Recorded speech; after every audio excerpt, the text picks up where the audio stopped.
যে ব্যক্তি কারোর কোনো দোষ ত্রুটি সে জানতে পেরেও সেটাকে লুকিয়ে রাখে, ঢেকে রাখে, প্রচার করে না, সেটাকে কোনোভাবে জানতে দেয় না অন্যদের মাঝে, বরং লুকানোর চেষ্টা করে, তো এই ব্যক্তির জন্য আল্লাহ সুবহানাহু ওয়া তাআলা সেই মর্যাদা দান করছেন।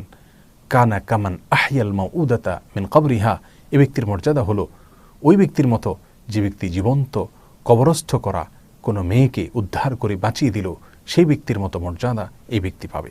প্রিয় দর্শক, আজ কোনো মুসলিমের দোষ ত্রুটিকে ঢেকে রাখা, আমি জেনেও সেটাকে না জানার ভান করা, সেটাকে বলে বেড়ানো বা প্রচার করে বেড়ানো থেকে বিরত থাকা, এই গুণটি আমাদের মাঝ থেকে হারিয়ে গেছে। আজ আমরা কোনো অন্যায়, কোনো ত্রুটি, কারোর কোনো ভুল বিচ্যুতি কোনোভাবে প্রকাশ হয়ে গেলে, বিশেষ করে সোশ্যাল মিডিয়ার এই যুগে, সেটাকে কিভাবে আমরা ছড়াবো সেজন্য আমরা মরিয়া হয়ে যাই। শয়তান আমাদের কাছে বিষয়টিকে নানাভাবে শোষিত করে তোলে। শয়তান আমাদেরকে বোঝাবার চেষ্টা করে যে এর মাধ্যমে সমাজ